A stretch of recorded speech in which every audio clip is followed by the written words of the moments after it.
feeder that allows me to roll my carts without any problem already.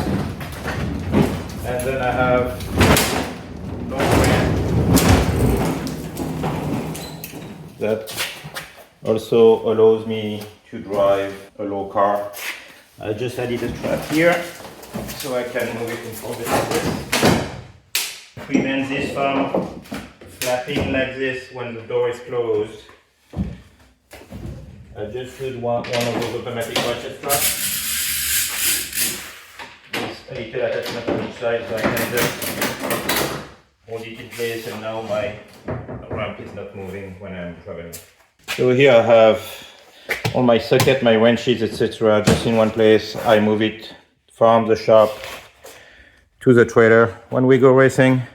And then here we just came back from racing. I just unload it and put it back in the shop. Only one set of tools. The only thing I had to invest in is this ramp and the gap feeder, and everything is super easy to move around.